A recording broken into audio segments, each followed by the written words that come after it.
Entonces hoy va a ser un pequeño paréntesis, pero bueno, es importante porque ya vamos a estar dando varios ejemplos con código y también para que les deje algunas tareas que pueden intentar hacer.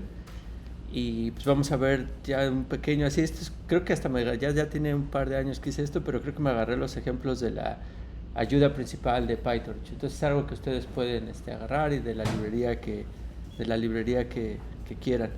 Entonces, como les decía, hace algunos años, bueno, el primer framework de aprendizaje profundo que salió es TensorFlow, pero ya casi nadie lo usa, ¿no? O sea, ya está muy en desuso. Antes en la industria todavía se utilizaba, pero desde mi percepción y por lo que he leído mucho, ya casi no se usa y ya casi todos se han movido a PyTorch.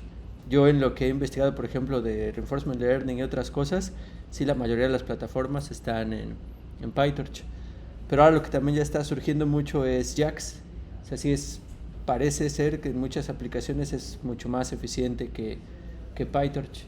Entonces yo creo que sí vale la pena pues, echarle un ojo. También es una ventaja de la academia que pues, podemos divertirnos más, ¿no? O sea, arriesgarnos y jugar y pasar tiempo en estas cosas. Ahora este es un lenguaje funcional y es un poquito más en fierros, o sea, no hay tanto desarrollado como PyTorch para ya nada más llamar librerías y usarlo. Entonces sí es un poco más trabajo, pero pues sí vale la pena pues echarle un ojo.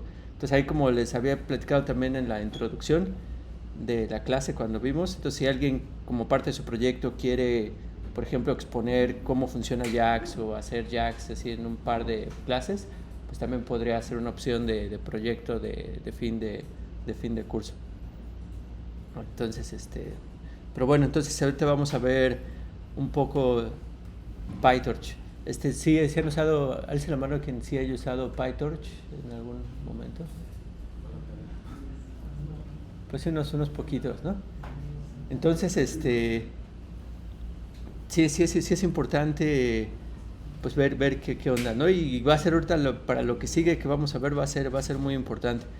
Entonces, PyTorch, de nuevo, es un framework, es una biblioteca para programar Deep Learning, pero ya en su core, ¿qué es lo que hace? O sea, va a ser una librería que permite manejar operaciones entre tensores multidimensionales, aquí le llaman, que uno puede pensar que son como matrices de más dimensiones. O sea, ustedes cuando tenían un lenguaje de programación y tenían sus arreglos, o sea, tenían un arreglo y podían poner dos paréntesis, y eso quería decir que era una matriz, ¿no? Porque tenían dos índices de cómo identificar cada uno de los elementos de ese arreglo multidimensional. Y si pusieran un tercer índice, pues ¿qué significaría? Pues que es un cubo, ¿no? Entonces tienen tres índices para referirse pues, a los objetos que es un cubo y referirse a cada uno de esos elementos del cubo. Y así se puede generalizar a más, o sea, puedes tener cualquiera de los índices que tienes para referirte a ese objeto.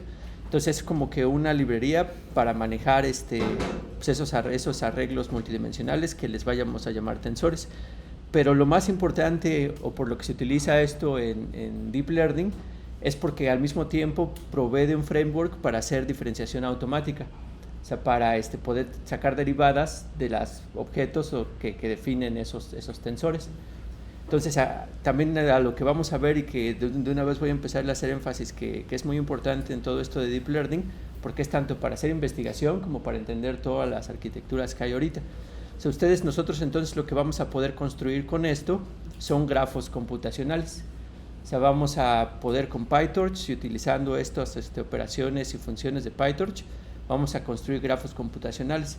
¿Y qué son los grafos computacionales? Pues es un grafo donde los nodos son variables o tensores, y entonces vamos a tener, por ejemplo, un nodo que es un tensor X, luego vamos a tener otro nodo que es un tensor A, y luego vamos a tener otro nodo y vamos a conectar en este grafo computacional a un nodo con otro, si es que este nodo Y se obtiene por una operación sobre los tensores X y A. Entonces una operación así muy clásica que hacemos en Deep Learning o en Machine Learning, pues es que esta Y pues va a ser la multiplicación de estas matrices, y a lo mejor estos son vectores, ¿no? A lo mejor Y y X son vectores, y pues es esta operación, ¿no? Y después al resultado de esto, pues lo vamos a pasar por otra operación, y esto me va a crear el tensor Z, donde aquí el tensor Z pues, como se va a obtener el tensor Z, es como aplicarle una función ReLU a todas las entradas del vector Y. Y así sucesivamente. O sea, si vamos a hacer un grafo computacional que va a especificar qué operaciones le estamos haciendo a los tensores y cuáles son las salidas de esos tensores.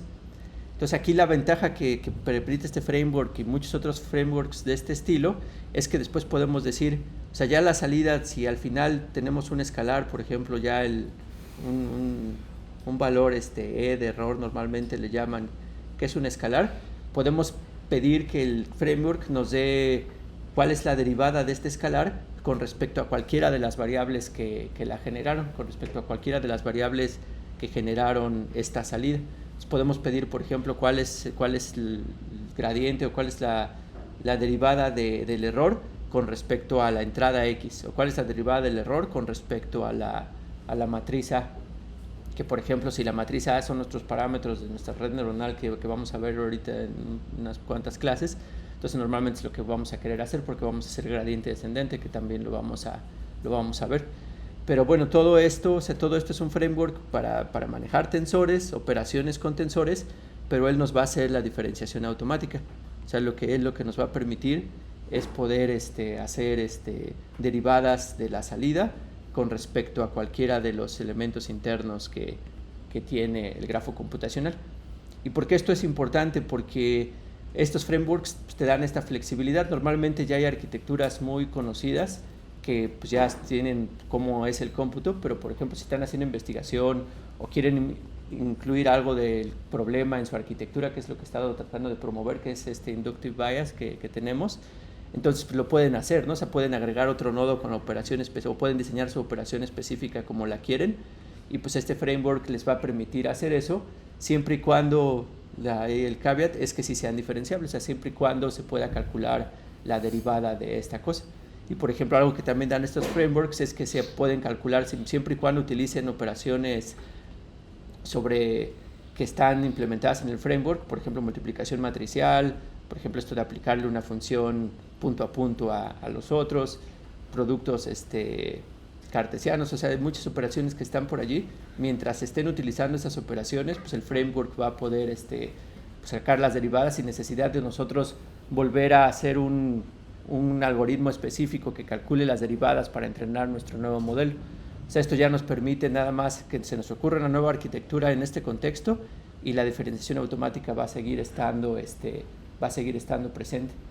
Entonces, pues como investigación o para probar nuevas arquitecturas o pequeñas variantes de arquitecturas ya presentes, pues se puede hacer, ¿no? O sea, nosotros no tendríamos que diseñar todo el esquema de diferenciación automática porque ya está presente en esto. O sea, ya como que ya está, ¿no? Es como si, no sé, el que tiene diferenciación automática pero simbólica, como es matemática, pues nosotros en matemática pues podemos poner cualquier ecuación y nos va a dar la derivada, ¿no? O sea, no tenemos, o sea, hecho es algo como que en ese estilo. Y de hecho también es lo suficientemente flexible que, por ejemplo, si hay una operación que ellos no tienen, pero que nosotros sabemos que sí es diferenciable, pues nosotros también podemos implementarla en este framework. O sea, podemos heredar y hacer las cosas, y también va a estar integrada dentro de todo este algoritmo que hace el cálculo de la derivada. ¿Alguien sabe cómo se llama ese algoritmo famoso que empezó en redes neuronales, pero que bueno, ahorita aplica a grafos computacionales para calcular el gradiente de los parámetros o de cualquier variable que nos interese? Es el backpropagation, ¿no? Es el famoso backprop, ¿no? Entonces, backpropagation va a seguir funcionando si nosotros definimos nuestro propio operador diferencial que no está incluido en la librería, ¿no? Que esto sí es raro, ¿no? No es poco común, pero pues podría ocurrir. Entonces, es como una pequeña introducción de por qué PyTorch es importante. Entonces, de nuevo, pues va a hacer estos tensores, las operaciones sobre ellos, pero lo más importante es que vamos a poder calcular derivadas sobre eso. Entonces, pues es como la pequeña introducción. Entonces, si ya nos vamos un poquito más a los fierros, y hasta así va a ser como un pequeño tutorial, les digo que es como un pequeño paréntesis, pues entonces pues lo que queremos pues es crear estos arreglos multidimensionales. Entonces, por ejemplo, si queremos crear una matriz de 2x2, pues así PyTorch, así como muchos otros frameworks, pues van a tener unos creadores de estos tensores. Entonces normalmente estos tensores pues, se van a crear pasándoles como parámetro una lista, donde la lista va a representar pues, ese tensor que queremos. Entonces como este es de 2x2, pues vamos a tener una lista que en su exterior va a tener dos sublistas interiormente, donde cada una de esas sublistas va a tener dos elementos. Entonces eso nos va a crear un tensor de 2x2, que lo que nos vamos a referir es a esta matriz, ¿no? Entonces, por ejemplo, si quisiéramos crear un tensor que fuera de 3x2, ¿qué tendríamos que hacer aquí?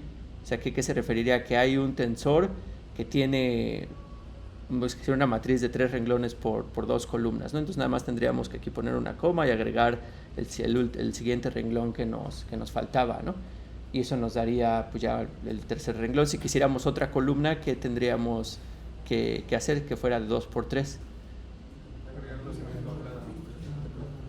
Sino agregar aquí dentro de cada uno de estos listas pues el elemento que le falta, ¿no?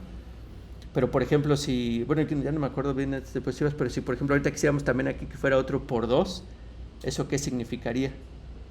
Hay que agregar otro par de corchetes hasta afuera. Hay que agregar otro par de corchetes, ¿no? Por ejemplo, aquí si lo pudiera hacer así muy fácil, si aquí nada más esto le pongo corchetes a cada uno de estos,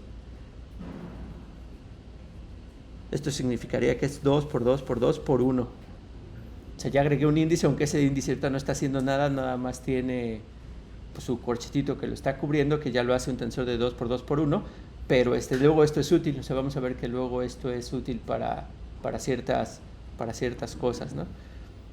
Que ya si aquí lo hubiera querido y en realidad si ponerle por 2, pues adentro de ese corchetito tendría que haber puesto otro número, ¿no? Entonces es un inicializador y pues ya son tensores que así los podemos tener.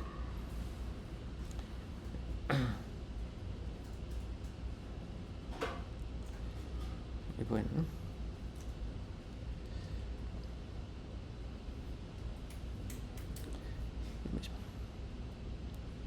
Y bueno, y también como hay en la librería, también hay muchas formas de crear tensores ya con objetos predefinidos, porque aquí pues cuando ya sabemos los valores que le vamos a poner como está inicializado nuestro tensor, o sea, ya podemos darle la lista de los objetos que queremos inicializarlo, pero a veces es conveniente pues iniciarlo con ceros, o también lo que es muy común es inicializarlos con números aleatorios. Entonces también hay funciones para todo eso, ¿no? Aquí nada más estoy dando, o sea, de nuevo es como un paréntesis de la librería de un no experto, o sea, yo para nada soy experto con PyTorch. Algo que sería muy importante para todos es que pues que trabajen mucho en este framework, que se van a hacer cada vez más expertos, y también eso es lo que ya les va dando valor hacia afuera o hacia adentro cuando quieran hacer las cosas. También un poquito es lo que a mí también me emocionó mucho de todos estos pues LLMs. ¿Cómo se llama el del código de Microsoft? ¿Cómo? Copilot, ¿no? Que es Copilot. Es que luego yo ya no tengo que ser tan experto, y luego ya él me da lo que necesito, ¿no? O sea, ya sabe.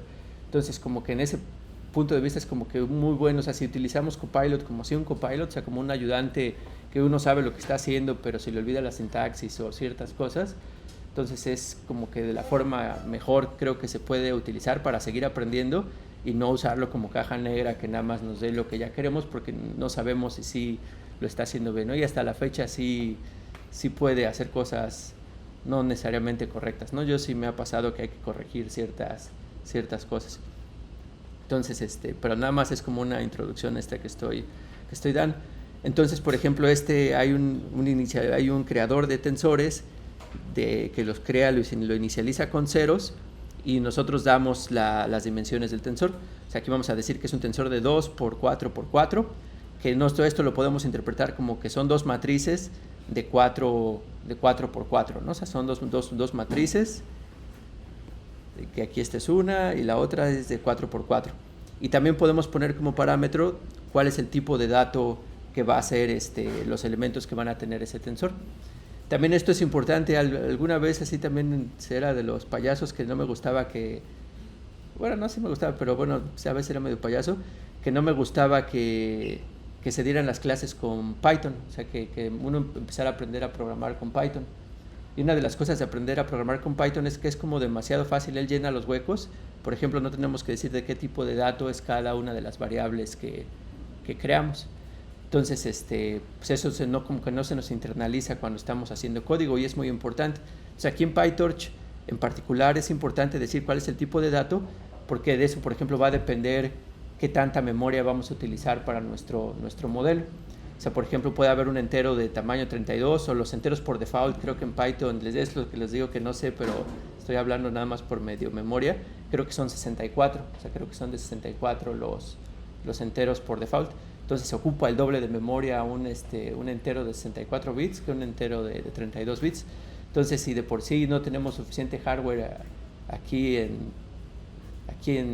pues en muchos centros, etcétera, ese es un problema, y luego le estamos pidiendo el doble de memoria, pues ya ahí hay una limitación muy, muy grande, ¿no? También por eso JAX es importante utilizarlo, porque dado que tenemos pocos recursos, pues es importante utilizarlos lo más eficientemente posible. Aunque tuviéramos muchos recursos, pues también es importante utilizarlos, porque a las empresas les ahorras muchísimo dinero, ¿no? Pero en particular nosotros, pues es importante pues tener pocos recursos. Entonces, especificar el tipo y tener conciencia del tipo que estamos utilizando es importante.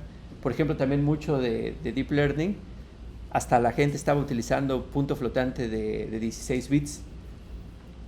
Y uno podría pensar, pues también entonces a lo mejor se pierde demasiada precisión, ¿no? O sea, ya con 16 bits no tengo la suficiente precisión, pero parece que funciona bien. Entonces también hay que tener un poco de conocimiento de métodos numéricos y de qué involucra pues tener 16 bits en vez de 64, porque definitivamente pues ya nos reduce a un cuarto la memoria que estamos utilizando, pero es si estamos perdiendo mucho, ¿no? O sea, y eso pues involucra ya tener conocimiento de lo que hacen, de tener experiencia trabajando con ellos, las redes neuronales y etcétera, ¿no? Pero bueno, todo un choro para decir que aquí podemos especificar cuál es el tipo de dato que va a tener nuestro cero, ¿no? Por ejemplo, si estuviéramos dicho que es un flotante de 16 bits, pues estos ya los hubiera inicializado como flotantes, ¿no? En vez de enteros.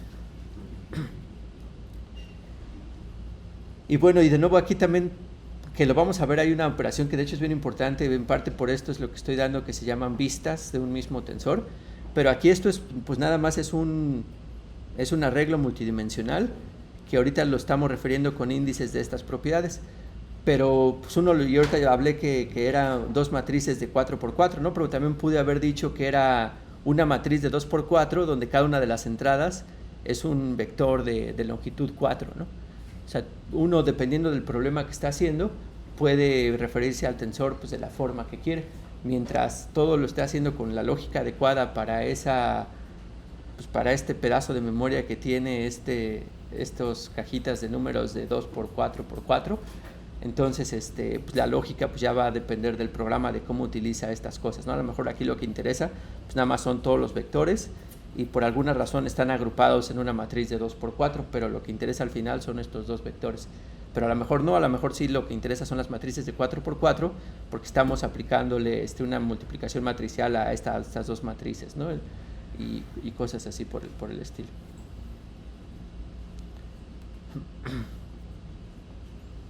También igual, o sea, puedes inicializarlo con unos, así como los inicializamos con ceros.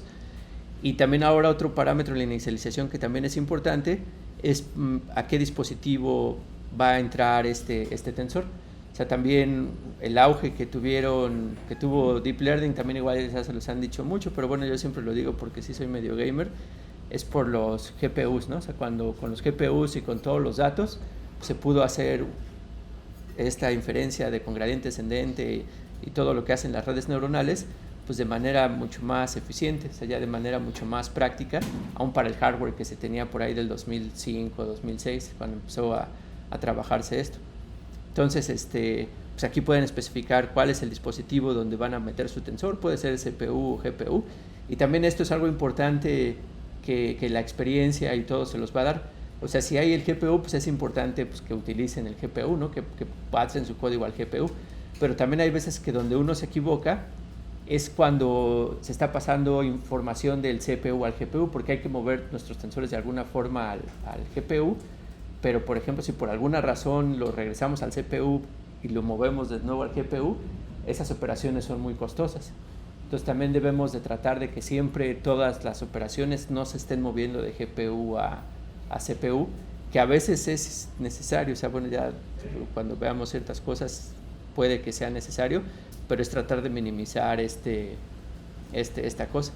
También por eso la gente estaba muy emocionada con cierto como dispositivos así como las arquitecturas ARM que tiene Apple ahorita, porque como que todo era compartido, o sea, como que ahí el costo de estar pasando de GPU a RAM era un poquito menos. Pero bueno, aquí también podemos especificar cuál es el y pues aquí ya especificamos otro tipo de dato y así sucesivamente. Entonces ahora algo de lo padre que les digo, que me quejaba un poquito de Python, pero algo que lo que siempre ha tenido Python es que es muy expresivo, o sea, uno puede expresar, por ejemplo, el índice de los arreglos, pues tiene mucha, ¿cómo le llamaban? Sugar,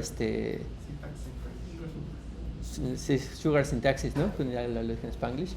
Entonces eso pues ayuda mucho, ¿no? Y ya también cuando pues, eres experto, ya tienes práctica en eso, pues ya puedes hacer muy legible tu código y pues hacer varias cosas sin necesidad de hacer varios trucos. En una sola línea puedes poner algo que a lo mejor en C luego te tomaba ahí bastantes líneas y hacía lo mismo y pues estaba más talachudo. Entonces aquí como en C y como en otras cosas, pues te quieres referir ya a un elemento particular de este tensor, pues lo puedes usar hasta en notación de arreglos, ¿no? O sea, donde pones entre corchetes los valores a los que te estás refiriendo de ese tensor, o sea, del primer índice, por ejemplo, aquí en que es un tensor de 2×3, o sea, y bueno, y también Python, así como muchos lenguajes como C, los índices empiezan desde 0, ¿no? Ahí también, por ejemplo, Julia empieza desde 1 porque son más matemáticos, según quien, pero bueno, aquí empiezan desde 0. Entonces aquí, por ejemplo, la entrada 1,2 pues se referiría pues, del 0 al 1, el renglón 1, la entrada 2 sería la 0, 1 y 2, entonces se referiría aquí al 6, ¿no? Entonces aquí cuando le dices que imprima pues, esa entrada de ese tensor, pues te va a imprimir 6, ¿no? Y lo imprime como un tensor de una sola dimensión. Y también puedes asignar valores a ese tensor, o sea, por ejemplo, al renglón 0, columna 1, ponle 8, antes el renglón 0, columna 1 tenía 2, entonces ahora le pones 8 y ya cuando vuelves a imprimir el tensor, pues ya del renglón 0, columna 2, pues ya va a tener un 8, ¿no? Entonces todo lo que sabían hacer con NumPy y con Python va a aplicar aquí. De hecho, parte de la filosofía de cuando hicieron PyTorch era que todas las operaciones fueran exactamente igual que como se hacían con NumPy. Entonces también para que pudiera pues, pasarse lo que ya se hacía en Machine Learning antes con NumPy, pues que pudiera nada más pasarse el tensor. De hecho hay inicializadores que puedes pasar el arreglo de NumPy, lo puedes pasar directamente a PyTorch para ya poder utilizar diferenciación automática con PyTorch. Y bueno, y como les digo, también el sintaxis Sugar que tiene Python, ¿no? Por ejemplo, aquí otro inicializador que hay para crear tensores es rand, donde aquí nos va a crear números aleatorios uniformemente entre 0 y 1. También, si mal no recuerdo, también aquí está bien si me pudieran corregir, porque creo que para que fueran normales es rand n, si mal no recuerdo. Entonces aquí son números aleatorios y es un tensor de 10 por 3 por 4, o sea, como que queremos 10 matrices de 3 por 4. Y pues ya así lo podemos ver, pero también lo podríamos ver como que tenemos 3 matrices de 10 por 4, que es como lo estamos viendo aquí. ¿Aquí qué se refiere? O sea, cuando estoy diciendo esto, si ya tienen experiencia con Python, que eso sí ya deberían de tener, pero bueno, ha pasado que a veces tampoco se tiene, porque ya sabían C o algo así, o sea, hay gente que viene de diferentes lados. Entonces aquí, ¿qué está diciendo ¿a qué se está refiriendo esta expresión? O sea, ¿qué va a tener aquí X slice? La última matriz de 10 por 4. Exactamente, ¿no? O sea, la última matriz de 10 por 4. O sea, aquí en -1 se refiere, en Python lo utilizamos para referirnos al último índice, o sea, para no tener que poner en C el tamaño del arreglo -1, ¿no? Que a veces no necesariamente tenemos acceso a ese último tamaño del arreglo. Si una función nada más le pasan el arreglo, le tendrías que pasar el tamaño si quisieras hacer este tipo de cosas, ¿no? Y ya con Python pues no es necesario. Y los dos puntitos, ¿a qué se refiere? A todos, ¿no? A todos los que están allí. Entonces aquí nos va a decir que vamos a agarrar del segundo índice, vamos a agarrar el último elemento y todos de los demás. Entonces así como dijeron correctamente, pues entonces es la última matriz de 10 por 4, por eso lo que sale como resultado es una matriz de 10 por 4.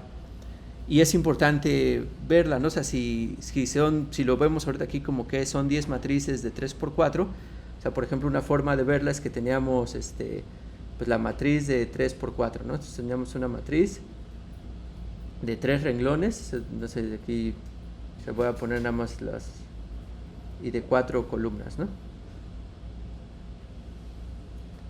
Pero de esas igual teníamos así que hacia profundidad, pues tenemos otras 10 de esas, ¿no? O sea, tenemos 10 de esas que están aquí apiladas unas con otras.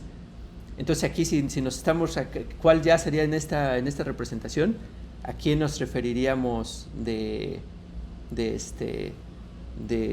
esta matriz? ¿Quién sería esta matriz de números que está aquí bien grandota?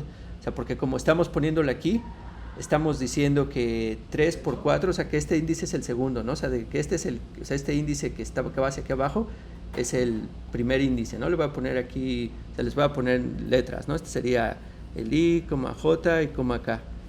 Entonces, el de los renglones, como lo puse ahorita, este sería el J, el de las columnas sería K, y el de la profundidad sería el I, ¿no? Entonces aquí quién sería dice que estoy agarrando el último de los Jotas, o sea, me estoy agarrando la de abajo, entonces sería el piso del cubo, ¿no? Al que me estaría refiriendo con esta representación. Pero así como estoy agarrando el piso del cubo, a lo mejor lo que más bien quiero una rebanada del cubo o cosas así, dependiendo de nuevo de la lógica del programa que esté haciendo. Pero pues esto nada más es una caja que tiene pues estos 10 por 3 por 4 números y que ahorita están organizados de esta forma como índices de 10 por 3 por 4. Entonces no se tengan una duda o... En más dimensiones, ¿cómo es útil visualizarlo? Si ya pues como ya por ejemplo esta visualización ya estaría más difícil, o sea, ya ponerle una profundidad, pues ya nada más utilizar la versión algebraica, yo diría, o sea, si ya tienes de 10 por 3 por 4 por 5 por 6 por 7, pues tienes que bajarlo a menos dimensiones, ya tienes que decir que tienes solo una matriz de cubos, o sea, que tienes, por ejemplo, si aquí le pusiera otra dimensión, o sea, si le pusiera, no sé, por 3, entonces diría que tengo una matriz de 10 cubos de 3 por 4 por 3.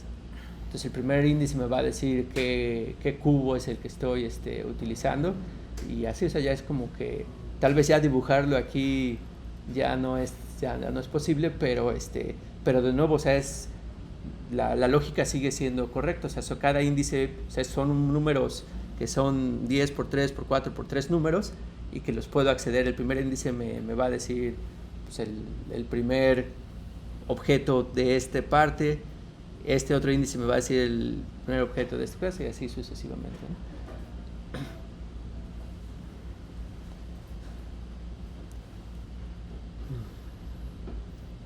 Ya también este es un pequeño detalle, de hecho sí ya me acuerdo porque lo puse. Como si vieron aquí cuando les decía imprimir, aunque nada más agarráramos un elemento de este tensor, todavía lo consideraba como un tensor de dimensión 1, pero es posible nada más quedarnos con el número también con esta función que se llama item, ¿no? O sea, le decimos de este tensor dame el item, que era un tensor que de hecho ¿cuál es la dimensión de este tensor que está aquí de x? Si quisiera pedir su dimensión, de hecho hay una operación que te da, creo que es el nombre creo que es NP, no sé si sea lo mismo, size, ¿no? Creo que aquí size, sí. ¿De cuánto me daría esto? De 1,1, ¿no? O sea, aunque nada más es un número, pero como que aquí hay un paréntesis aquí adentro, aquí daría aquí hay que verificarlo, pero según yo sería de 1,1, ¿no? Entonces, pero nada más en solo elementos. Entonces yo si pido el item de eso, pues me va a dar 2.5. Esto es importante, creo que ya me acuerdo por qué lo puse, por ejemplo, en Reinforcement Learning, porque cuando hacemos diferenciación automática, pues podemos hacer diferenciación automática de todo, y si queremos utilizar este valor, pero que no entre en el grafo cuando hacemos diferenciación automática, pues lo podemos sacar con item. O sea, ya podemos hacerle cosas a esto y ya lo sacamos del grafo computacional, y entonces ya lo sacamos de todo este contexto de derivadas, porque para poder hacer este proceso de que calcula las derivadas de la salida con respecto a cualquier entrada, aunque nosotros estamos haciendo estas operaciones, él internamente está manteniendo ese grafo computacional, o sea, él internamente está construyendo el grafo computacional y construyendo todo lo que se necesita para después hacer el cálculo de la derivada. Todo eso sí lo vamos a ver, o sea, es algo que vamos a ver porque creo yo que es importante precisamente para que ustedes puedan pues tener acceso a hacer nuevas arquitecturas y no nada más casarse con las que ya están hechas, ¿no? O sea, que es posible con estos frameworks pues hacer la arquitectura que ustedes quieran, y de nuevo promoviendo esa idea de que es muy importante incluir conocimiento del problema en la solución al problema que tiene, ¿no? Entonces, pues por eso eso es importante. Entonces, de hecho, todo esto no sé qué tanto valga la pena, pero bueno, aquí ya que tuve esa duda, cuando tenga duda yo creo la ponemos. Les digo que creo que sí lo agarré nada más así de la ayuda de PyTorch, pero aquí vienen, está muy chiquito.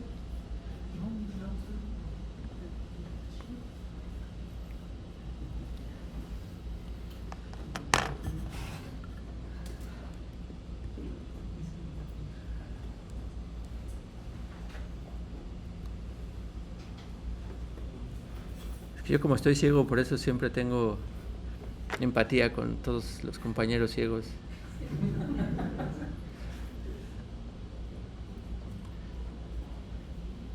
Entonces, bueno, todo está bien. Entonces lo hemos hecho.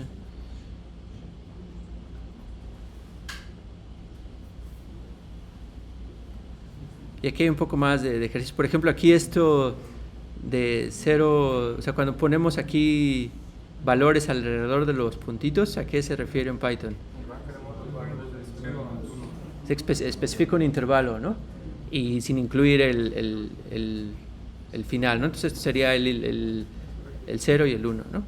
Entonces este es otro cachito que tenemos aquí, ¿no? Entonces todo eso lo sigue siendo útil. Por eso sí es bueno que enseñen Python para aprender o sea, tiene como todo, ¿no? Tiene sus pros y sus contras.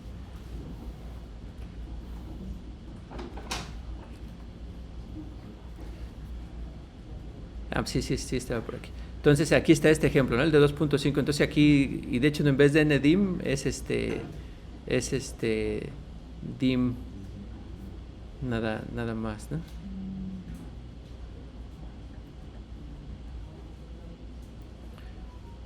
O como habían dicho también, por aquí también me acuerdo que venían shape, ¿sí es shape? A ver, vamos a ver si es cierto.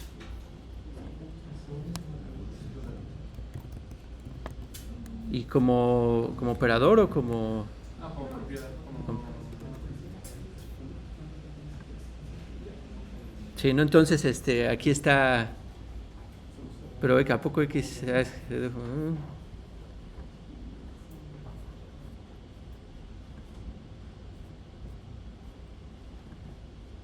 Entonces lo que les decía, sí estábamos bien, ¿no? Es de 1 por 1, ¿no? Entonces de shape de 1 por 1.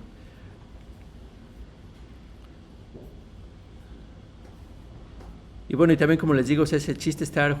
De hecho, si hubiera también algo que he intentado pero no lo he hecho, bueno, más bien no lo he dejado como tarea, es dejarles así ejercicios sencillitos, o sea, como si hubiera una certificación de PyTorch y ustedes tuvieran que resolver pues, problemas sencillos. Entonces, la otra vez estaba jugando igual ya ni me acuerdo, creo que era el de, que no era ChatGPT, pero era otro, que me generara preguntas para para una certificación para PyTorch, y sí las generaba buenas, así generaba buenos problemas, sí está cañón. Pero entonces de esos les voy a dejar uno, el chiste es que no lo resuelvan utilizando utilizando ChatGPT porque pues ya nada más estamos ahí en círculos, ¿no?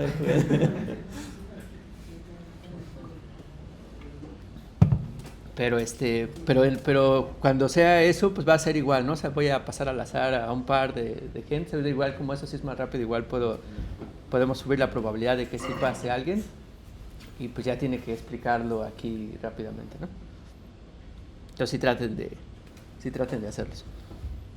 Entonces ahora esto también hasta lo puse en una sola diapositiva porque es también súper importante, o sea, y de hecho esto no nada más es importante de PyTorch, pero es importante de Python en general, o sea, de que debemos de tratar de utilizar las operaciones que ya están definidas en PyTorch y no tratar de hacerlo con force, por ejemplo, en Python, ¿no? O sea, Python es un lenguaje muy lento y es práctico porque la mayoría de las librerías como PyTorch, como NumPy o como Pandas o como lo que sea, están hechas en otros lenguajes que son ya más eficientes, como C. Entonces nada más hacen una interfaz a Python para que llame a esas funciones que están en C. Entonces si queremos hacer las cosas en Python y nada más utilizar un cachito del otro, pues estamos siendo cada vez más ineficientes.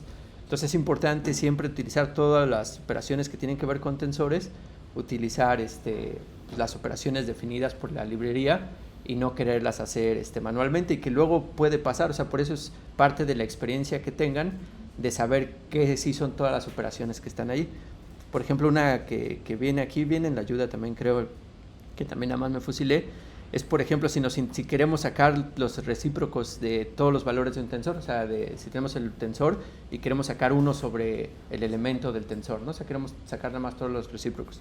Entonces, pues esa es una función pues fácil, entonces nada más lo que hacemos es un for que itere sobre todos los elementos de nuestro tensor y pues que le calculemos uno sobre ese valor, ¿no? Y entonces pues nada más es iterar, es lo que haríamos en C, ¿no? O sea, si este problema nos lo dejaran en C, pues es lo que haríamos. Y pues ya hacemos una funcioncita que haga eso, que pasamos el tensor de valores y como salida nos va a regresar pues, los recíprocos de ese tensor, ¿no?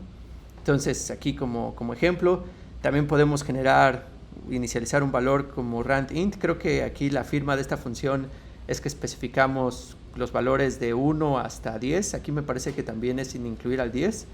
Y después las dimensiones del tensor que queremos crear. Aquí, aunque quieran nada más de una dimensión, tienen que ponerle comita aquí en la tupla que tiene que pasar. De hecho, sí me sabía por qué, pero ya no me acuerdo por qué. No me acuerdo si alguien sepa por qué. Pero bueno, es algo que sí sabía por qué, pero ya son de las cosas de viejita, se me olvidó. Porque esto es un subconjunto para no hacer un caso especial en el algoritmo, ¿no? Para tratar todo como que son tuplas, ¿no? Sí, creo que sí es la razón. Sí, entonces, para que siempre sea la tupla como entrada, como tiene que ser una tupla, si pusiéramos aquí este paréntesis, ya no, sin la coma, ya no sería una tupla. Sí era eso. Entonces, gracias. Entonces, por eso pues, lo pones como una tupla, aunque la tupla en realidad nada más tenga un elemento. Y pues ya me da los valores, ¿no? Pero eso en realidad se puede hacer, y de hecho con una operación que ahorita vamos a ver que es importante en PyTorch y también en este tipo de librerías, que nosotros podemos hacer bueno, antes que eso, pues aquí también pueden hacer o sea, también como en muchas librerías hay mucho para hacer profiling, que es para ver qué tan rápido o lenta es una función. O sea, que en Python pueden poner con esta no, ni me acuerdo cómo se le llama cuando utilizan este tipo de cosas.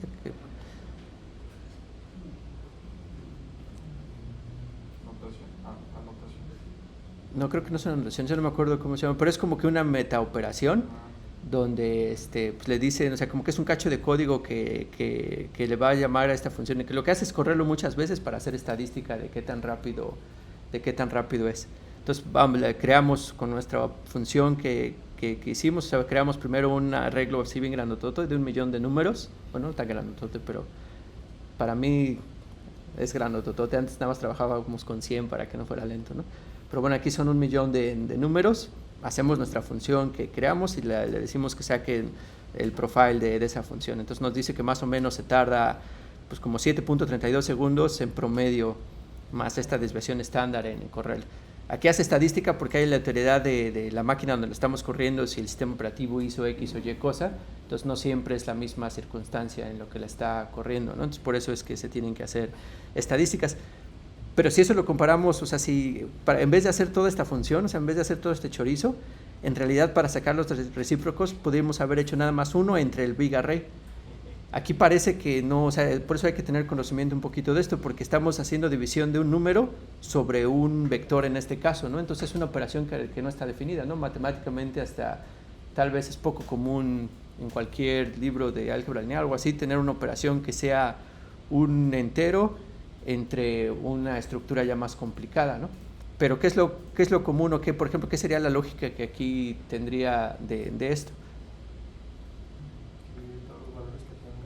¿Qué es lo que queremos? Es algo más o menos que vamos a ver que se llama broadcasting. O sea, vamos a hacer broadcasting, que es una operación común que también es importante que tengan conocimiento, que ahorita lo vamos a ver en esta cosa. Entonces está haciendo un broadcast de este número, de esta operación está haciendo un broadcast de este número a todos los elementos del tensor. Entonces eso lo hace muchísimo más rápido, o sea, son 3 órdenes de magnitud más rápido. O sea, esta operación la hace en el orden de milisegundos en vez de segundos.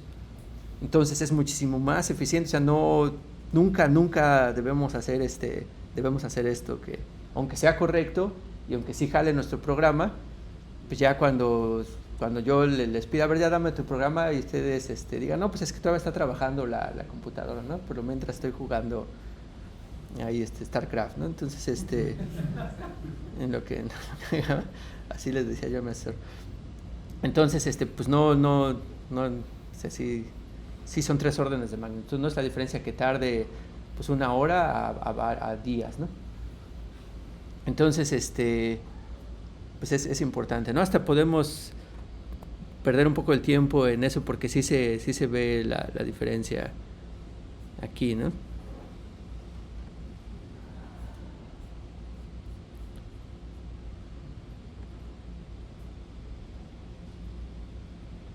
Y ahí estamos. De hecho es mucho más rápido, pero les digo, lo corre varias veces. Esto de time es estadística, entonces está corriendo múltiples veces la función con 1,000,000 de números para ver más o menos cuánto se tarda.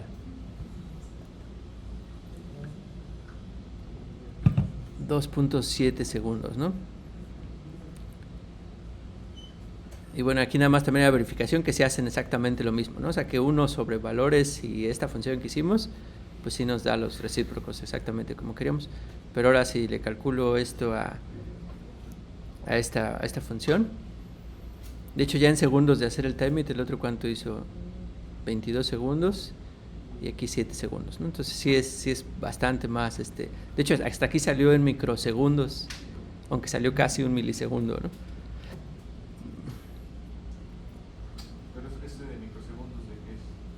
Es lo que se tarda en hacer la operación. O sea, se tarda 945 microsegundos más menos 14 microsegundos. ¿Y por qué 7.6? Porque les digo que esta operación lo que hace es correr esta función múltiples veces para hacer estadística. O sea, la corre, no sé, también de nuevo se los debo, la corre, no sé, 100 veces y de esas 100 veces pues, se tardó en promedio 945 microsegundos. Que por ejemplo aquí se ve, ¿no? O sea, aunque aquí las puse juntas, pero esto se tardó menos de 0 segundos.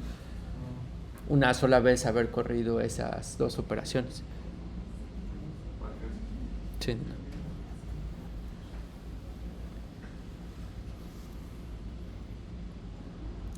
Y bueno, entonces la moraleja es siempre checar la documentación a ver si ya la operación que necesitan pues, sí ya está implementada y no antes de implementar ustedes cualquier cosa en PyTorch, vean si ya está hecho, que ahorita también Copilot ya ayuda mucho en esto, ¿no? O sea, ya, de hecho ya hasta les hace la función tal cual como debería de ser y pues él sí se sabe bien la documentación. También lo otro igual nada más por curiosidad y siempre vale la pena hacer experimentos, o sea, yo siempre soy de la idea de que es importante ver ya experimentalmente pues, todo lo que uno dice. Entonces sí, ya todos sabemos que las GPUs son más rápidas, etcétera. Y sí, cuando ya corremos una arquitectura grande que ya alguien nos pasó y la ponemos así, definitivamente es más rápida, pero también es bueno uno tener control y verlo cuando sí funciona o no, o sea, sí vale la pena. Yo creo que hasta sí vale la pena pues entender un poco de la arquitectura de NVIDIA para saber cuándo o no, o de qué forma poder sacarle más jugo a a ese tipo de arquitecturas. Entonces sí, yo no diría que está mal, aunque por ejemplo yo no lo sé, tomar un curso de la arquitectura de GPUs de NVIDIA o qué se parece con unas otras y qué tipo de paralelización hace y cómo uno podría ser más eficiente en las cosas que está haciendo. Entonces, por ejemplo, aquí nada más así como de juego, un ejemplo de juguete, es hacer una multiplicación matricial, o sea, ver qué tan bueno es para hacer operaciones matriciales, que es por lo que tuvo un auge muy, muy grande, y qué tan rápido lo hace. Entonces aquí de nuevo, pues esto lo que va a hacer son multiplicaciones de matrices de n por n, y vamos a compararlo de cuando lo hace en CPU, de cuando lo hace con una tarjeta gráfica, ¿no? Y si ya hacemos la gráfica del tiempo que le toma para el diferente tamaño de n, estas son matrices de 6000 por 6000. Ah, sí, pero...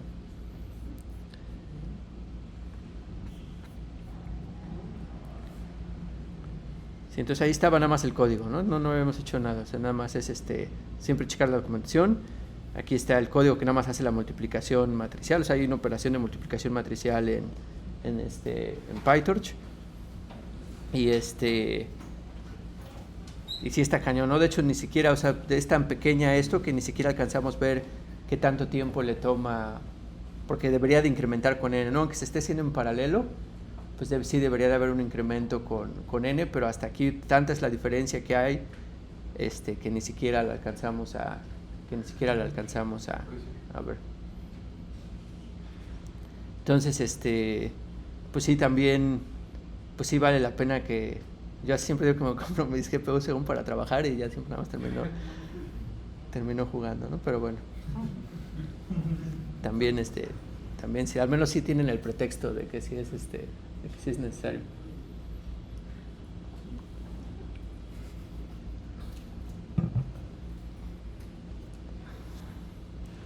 Y bueno, si quieren, esto es lo que sigue es importante y si quieren tómense un descanso de unos 5 minutos y le seguimos con esto.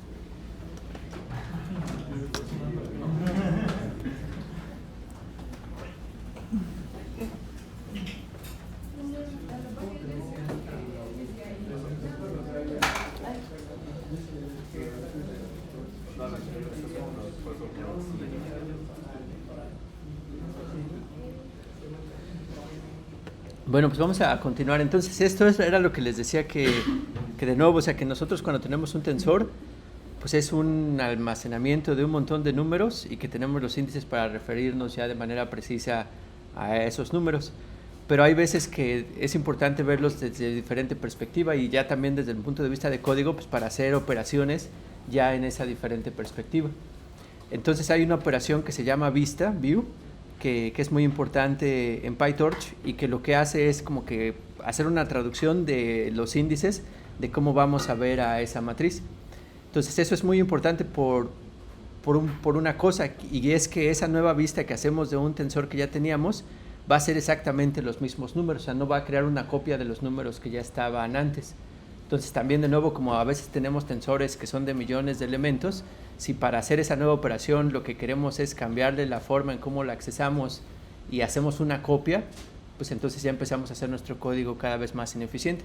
Al mismo tiempo tenemos que ser cuidadosos porque estamos trabajando sobre el mismo tensor, ¿no? Entonces si nuestra lógica en el programa era tener una cosa diferente a lo que ya estaba, pues entonces sí tendríamos que hacer una copia. Entonces lo que va a hacer aquí como lo que va a hacer view, o sea, de nuevo que comparte la misma memoria y también y para hacer las operaciones. Entonces, por ejemplo, aquí vamos a crear un tensor que es una matriz de 4x4, pero dada la lógica de nuestro código, de nuestro problema que queremos resolver, ahora en los siguientes pasos va a ser conveniente no verla como una matriz de 4x4, pero verlo como una matriz de 2x8. O sea, digamos que teníamos, pues originalmente lo estábamos viendo como una matriz de 4x4, ¿no? O sea, teníamos 4 renglones y 4 columnas, ¿no? Y entonces por alguna razón va a ser importante verla ahora como una matriz de 2x8. Y aquí de nuevo, pues va a ser de nuevo leyendo la documentación y ver cuál es la lógica o a qué se refiere con esta operación, porque hay muchas opciones en cómo podríamos ver esto como una matriz de 2 renglones y 8 columnas, ¿no? O O sea, por ejemplo, ¿cómo creerían, cuáles serían las dos renglones de 8 columnas que tendría esto? Habría nos tiene que quedar claro, ¿no? Podría ser que esto más esto, si lo concatenamos aquí, pues fuera un renglón y esto con esto fuera el siguiente renglón, ¿no? Pero también pues, podría haber sido otra forma, ¿no? O sea, no necesariamente es la única como podemos ver los arreglos. Y ahorita vamos a ver más o menos cuál es la idea de que nos dice a qué se refiere con que sea una matriz de 2×8. Pero definitivamente, por ejemplo, lo que tiene que coincidir para que podamos hacer una vista es que el número de elementos sea exactamente el mismo, ¿no? O sea, no podríamos hacer una vista si el número de elementos que son el mismo. Aquí cuántos elementos son 16 y aquí también son 16 elementos. Entonces no podríamos tener una vista que fuera una cardinalidad diferente. Y bueno, y aquí en este codiguito que viene aquí, pues hace una vista de B.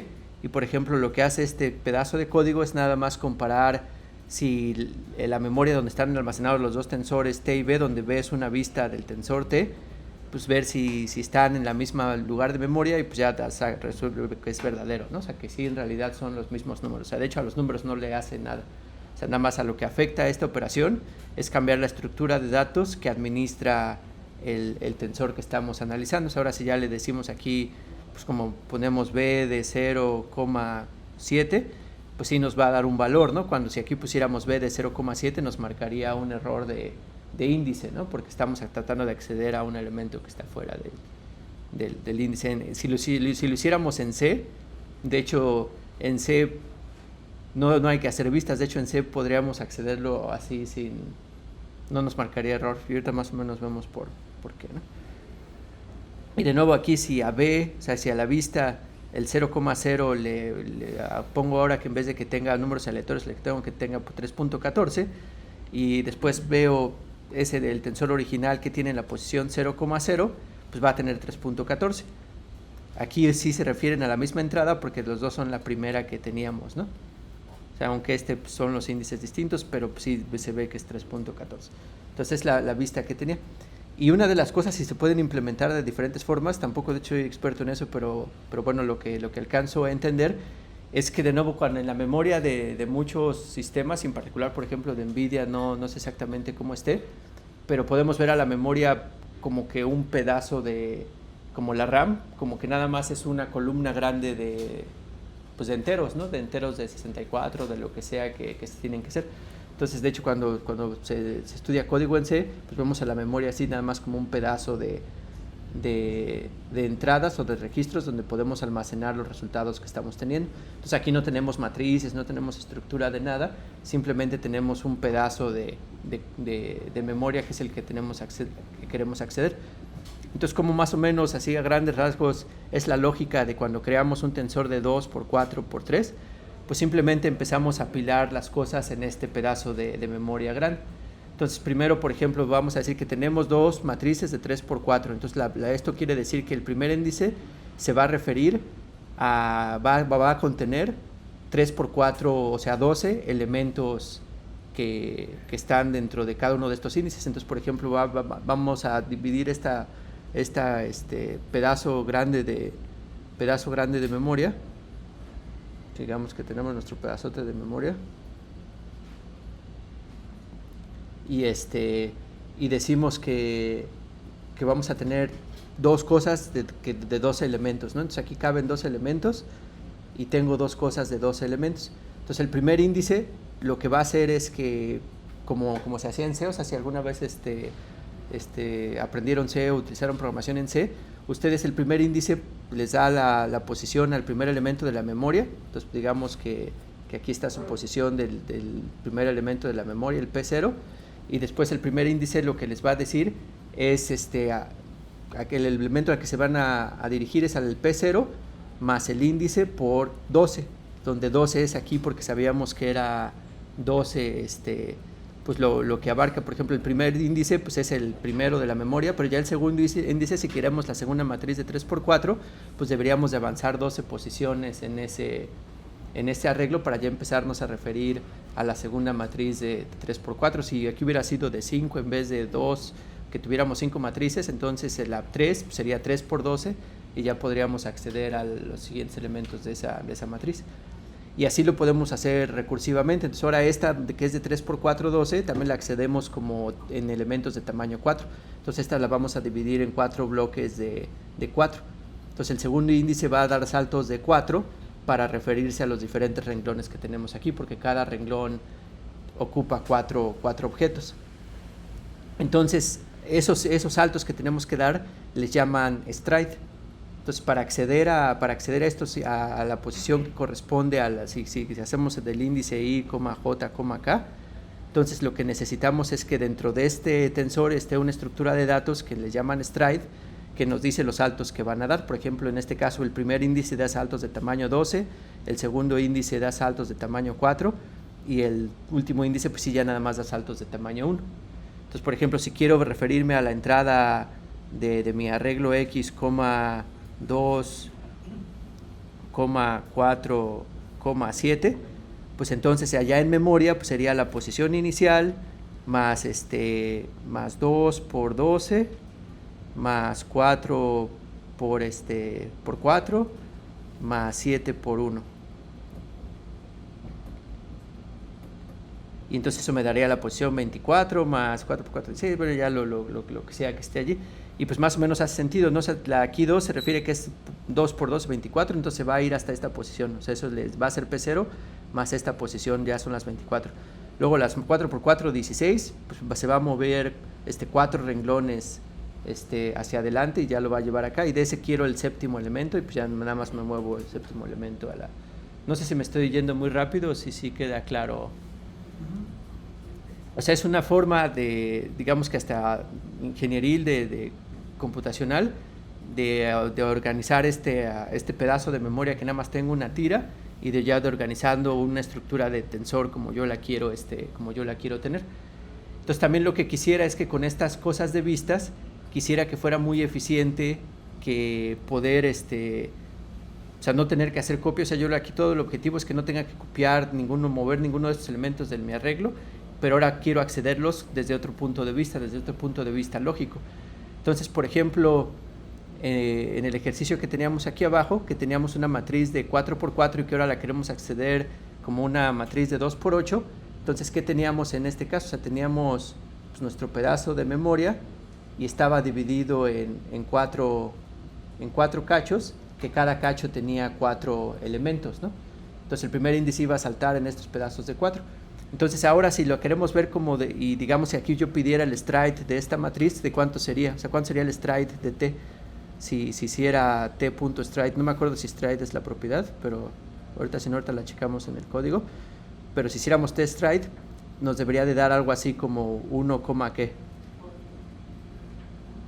De hecho no, 1 está mal, debería dar, el primero que me debería de dar 4, ¿no? O sea, me debería de dar 4,1, ¿no? Entonces me debería dar un stride de 4,1 porque el primer índice me dice en cuál salto y ir como así. Entonces si yo quisiera hacer esta operación de vista, pues lo que tal vez convendría pues es agarrar que todos estos fueran ahora el primer renglón y todos estos fueran el segundo renglón. Entonces, ¿qué es lo que haría nada más aquí esta operación en este caso? ¿Qué podría ser lo que estuvieran haciendo si ya verifican el código? Cambiar nada más el stride ahora de 8,1, ¿no? Y entonces ahora lo que querría decir es que nada más tengo 2 renglones, pero ahora cada renglón lo puedo indexar hasta 8 elementos que están por acá. Entonces, pues, o sea, más o menos como que esto ya nos guía de cuando hacemos este tipo de operaciones que son. Pero ahora, y también por esta misma lógica, es lo que lleva a unas reglas que ahorita vamos a ver más adelante, ¿no? Pero aquí otros ejemplos de ese mismo ejemplo que teníamos, ¿no? O sea, aquí si creamos un arreglo que nada más es de una dimensión, aquí arrange nos da un arreglo con todos los elementos de la secuencia que va de 1 hasta 17 sin incluir es como luego hacemos los fors en PyTorch, ¿no? Para que hacerlos, también no sé qué tan eficiente sea. Entonces, si pedimos el stride, pues nada más es de 1, ¿no? Porque nada más aquí lo que tenemos es un tensor de una sola dimensión, que en este caso es de 16, ¿no? Entonces, pero si ahora este arreglo le hacemos una vista que no queremos ver como una tira nada más de 16 elementos, sino como ahora una matriz de 2x8, pues lo que va a hacer es cambiar el stride. Pues ahora el stride va a ser de 8 por 1, ¿no? Nada más, pero van a ser estos mismos números, pero cuando ya hacemos la vista, pues sí, ya separó a esto en estos dos renglones, donde nada más puso al primer renglón como los primeros 8 números y al segundo renglón como los siguientes 8 números. Entonces no sé si tengan duda con esta operación de view. No. Y como les digo, van a haber ciertos, o sea, ya en general van a haber ciertas reglas que van a ver que van a permitir si se puede hacer una vista o no. La primera, que es la muy, digamos, directa, que siempre se puede hacer, es que cuando ustedes van a hacer de una dimensión que tenían de su tensor original, si de esa quieran hacer un subespacio, o sea, si ese primer pedazo de código que tienen ahí, o sea, si en una sola dimensión quieren subdividirla en diferentes aspectos, ¿no? Y eso se puede porque es el problema original, o sea, nada más es como que ampliar el stride que le correspondía a esto, pues ampliarlo con los tamaños que le corresponden.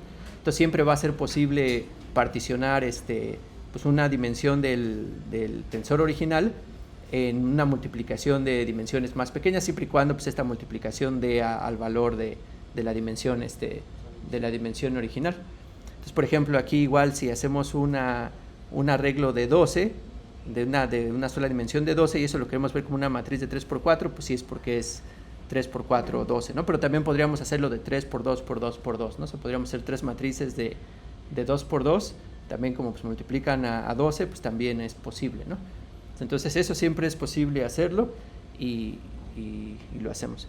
También se me olvidó en la introducción, no sé por qué el 322, no sé por qué se me hizo acordarme, pero sí las vistas se utilizan en todos lados, o sea, por ejemplo, el código famoso de Attention is all you need, hay un código de los que hicieron ese artículo famoso de los transformadores, ya la gente pues lo hemos estudiado un montón ese código, lo hemos implementado, lo hemos jugado con él, entonces está lleno de hacer vistas a muchos de los tensores de su implementación que tienen. Entonces en muchas arquitecturas, pero en particular en esa, pues aparece esto de las vistas y pues es importante entender por qué, ¿no? Entonces ahora también es posible, a veces no necesariamente, hacer una vista, como lo hicimos en el primer ejemplo, de cambiar no la estructura nada más de una de las dimensiones del tensor, sino que la estructura que involucra varias de las dimensiones que tiene el tensor. También eso se va a poder hacer siempre y cuando pues coincidan en el número de elementos que están abarcando esas dimensiones, como ya lo habíamos visto antes, pero también se tiene que cumplir que el tensor original, si ya nos revisamos su stride y sus dimensiones y su tamaño, tiene que cumplir con esta regla que le llaman que es de contigüidad y que tiene que ver con esta matriz que teníamos aquí. Y de hecho esta no es tan fácil de verla, o sea, sí requiere un poquito de ver, y pues ahorita vamos a intentar ver por qué, ¿no? por qué se tiene que cumplir esto de contigüidad. Pero bueno, ¿qué nos dice esto de contigüidad? Nos dice que el stride en la posición en el índice i debe de coincidir con el stride en la posición i más 1 por el tamaño de la posición i más 1, ¿no? Que esto hasta tiene lógica, ¿no? Y para empezarlo a ver, por ejemplo, lo podemos ver con este ejemplo, ¿no? Este es un arreglo que era de 12, pero ahora lo estamos viendo como una vista de 3x4. Entonces aquí la dimensión pues, es 3, 4, o el tamaño, digamos que aquí size es igual a 3x4, y el stride aquí ¿cuánto sería? 4,1, ¿no? Sería de 4,1. Entonces aquí vamos a ver si cumple con esta propiedad. Entonces, por ejemplo, dice el stride en la primera posición que sería de 4, eso debería de ser igual al stride en la siguiente posición, que es de 1, por el size en la primera posición que es de 4, y pues sí coincide, ¿no? Que aquí en esencia es esta regla que teníamos, o sea, de que esto nos dice qué tantos saltos damos, y el siguiente nos dice de qué tamaño es el siguiente de salto. Entonces si el tamaño del arreglo debería de coincidir con o sea, el tamaño del arreglo de la siguiente posición debería de coincidir con estas cosas. Pero vamos a ver por qué no puede funcionar. Y normalmente si ustedes no han hecho ciertas manipulaciones, siempre va a funcionar eso. Pero aquí hay algo bastante interesante que también hacen con estas operaciones del stride. Entonces digamos que aquí en este arreglo hacemos una vista para que sea una matriz de 3x4. Estos 12 números los ponemos en una matriz de 3x4. Y este es como un pequeño ejercicio también de de ver qué tan claro ha quedado esto del arreglo y del stride y esa cosa. Y ahora lo que queremos esta matriz, pues no queremos hacer una operación matricial, o sea, que no queremos hacer una matriz de 3x4, pero queremos que sea una matriz de 4x3, o sea, queremos sacar la transpuesta. Entonces la transpuesta de una matriz pues es pues, pasar los renglones a columnas, ¿no? Que los que antes eran renglones ahora son las columnas, y pues esa es la matriz, ¿no? De manera tal que que hay, o sea, que ¿cómo está definida cómo está definida una operación matricial? O sea, si yo tengo, por ejemplo, esta matriz que era arreglo, y yo ahora quiero que arreglo 2 sea pues, como viene allí, ¿no? O sea, que sea la transpuesta o como se pone normalmente en álgebra lineal, que sea la matriz arreglo, pero transpuesta. Entonces, ¿cómo está definida la operación transpuesta? Por ejemplo, si yo ya quisiera ¿quién sería la posición I, J de la matriz transpuesta? J, I, ¿no? Esa es la posición J, I. Entonces, que ya en esencia, de hecho, hasta aquí viene, o sea, ya también este operador nada más podemos poner arreglo transpuesto, y ya nos va a dar el arreglo transpuesto, que los renglones se volvieron columnas, ¿no? El renglón se volvió columna y el renglón se volvió columna. Y ahora pues resulta que esta operación se puede hacer muy eficiente, o sea, también si ustedes la quisieran hacer así en copia a una nueva matriz, pues el tiempo que les tomaría mínimo sería, si lo hicieran así manual, pues sería recorrer todos los elementos de la matriz, ¿no? O sea, sería el cuadro de complejidad cuadrática de hacer la operación de transpuesta de la matriz, ¿no? Si lo hicieran así secuencialmente. Pero si ustedes quisieran hacer como así tipo vista, o sea, que no cambie la memoria de la matriz y nada más quede como transpuesta, ¿cómo podrían hacer esta operación utilizando el stride? O sea, ¿cómo podrían utilizar el stride para que cuando se refieran al índice les dé el valor correcto? O sea, yo lo que quiero ahora es que si a esta matriz AR2, o sea, si yo quiero AR2 y yo quiero el elemento I, J, pues eso corresponda, o sea, lo que corresponda era que yo lo que quería era del AR normal y fuera la posición J, I, ¿no? O sea, yo lo que quisiera es que tuviera ese valor. Entonces, ¿cómo podría referirme ya internamente en código a esta posición J, I, pero cuando yo pasé como índices el I, J? Y de nuevo, o sea, si ya aquí le doy en concreto, por ejemplo, si yo quiero de la que ya las transpuesta, quiero la posición 2,1, por ejemplo, pues ¿a qué se referiría? Que quiero el renglón 2 aquí en la transpuesta, en la posición 1, ¿no? Entonces me estoy refiriendo al 6, ¿no? Eso es lo que quisiera que me regresara cuando hago esta operación. O sea, esto debería de regresarme 6. Pero si hago esto en mi matriz original, o sea, en mi matriz original tenía un stride de 4x1, si hago 2,1, pues me va a dar de la posición 2, o sea, que sería de la tercer renglón, la posición 1 me regresaría el 9. O sea, si le hiciera los índices con el stride del arreglo normal, pues me regresaría el 9, ¿no? O sea, aquí la pregunta que estoy tratando de hacer, que creo que no lo estoy haciendo muy bien, es cómo podrían cambiar el stride sin tener que cambiar pues, el almacenamiento como ya está ahorita del tensor, para que sí me maneje la memoria como si fuera de la versión transpuesta de esa matriz con respecto a la que estaba originalmente. O sea, por ejemplo, ahorita lo que quiero es 6, ¿no?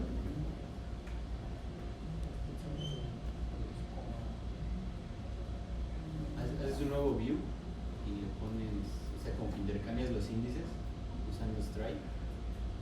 O sea, por ejemplo, view de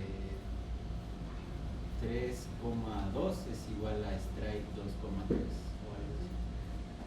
Aquí tal vez, o sea, cuando haces son aquí dos cosas, ¿no? Una, cuando haces el view, o sea, él lo que va a hacer internamente, de hecho uno nunca lo ve, es actualizar los valores de esos strides, ¿no? Para que correspondan a lo que ya necesitamos. Pero aquí, digamos, como alternos, ahorita ya no, si nos olvidamos ahorita un poco del view, que sigue siendo importante, ahorita como está aquí en PyTorch, está definida una operación que es transpuesta.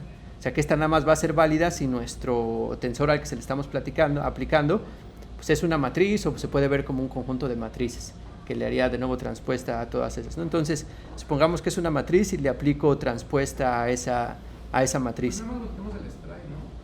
Si volteamos el strike, ya nos va a dar la altura transpuesta. Porque va a avanzar 1 y luego va a avanzar 2, 0, 1, 2 y nos va a dar el 6. Entonces, volteamos los strikes. Sí, ¿no? Entonces, por ejemplo, si volteara aquí el strike que es de 4 por 1, si ahora lo ponemos ¿cómo te llamas, perdón? Aldair. Como Aldair lo propone, o sea, que sea de 1 o 4. Por ejemplo, ahorita nada más lo verificamos, ahorita damos la lógica, ¿no? Si hacemos de 1 por 4 en el arreglo original, pues, ¿qué nos va a decir? Que primero vayamos a la posición, que primero, pues nada más avancemos 1, ¿no? Entonces, esto nada más nos movería, o sea, si tenemos aquí la matriz, pues nada más nos movería una posición, ¿no? O sea, nada más estaríamos ahorita apuntando para acá, ¿no? Pero luego nos dice que el segundo es la posición, lo que queríamos era la posición 1, que la multipliquemos por 4. Entonces eso le vamos a sumar 4. Entonces, pues le tendríamos que sumar 4 y entonces ya la posición que estaríamos accediendo en este caso, pues sería la correcta, o sea, sería la 1, o sea, estamos en la 1 y luego a esa le sumamos, si era no, pero ¿cuál quería la? No, la 2, ¿no? Quería la 2. Entonces era la 2, o sea, estoy en la 2 y luego a esta le voy a sumar 4, que ya me va a llevar a la 6, que ya era lo que tenía, ¿no? Entonces lo que está haciendo esto, digamos que en realidad haciendo este cambio del stride, es que el primer índice pues me va a poner como cuál es en la columna que quiero, ¿no? O sea, me va a decir cuál es en la columna que quiero y después ya el valor que quiero lo voy a multiplicar por 4 porque son los saltos que tengo que dar para ir a la posición que quiero. Por ejemplo, el segundo pues lo tengo que ir para 4 y el tercero ya me tendría que mover 8 posiciones en ese arreglo. O sea, está un poquito más confuso porque, o sea, ahora ya se mueve, primero dice qué columna es en la que va a estar así como aquí y después tiene que saltar todos los números que necesita para llegar ya a la posición adecuada. O sea, es un truco interesante que nada más se puede hacer por esta forma en cómo están implementadas las cosas y no necesariamente hay. De hecho, hasta no me acuerdo ahorita de la nomenclatura, pero es column no sé qué, o sea, column, bueno, ya mejor no lo digo porque no me acuerdo, pero hay diferentes formas de implementar esta administración de la memoria, pero esta es una muy popular y es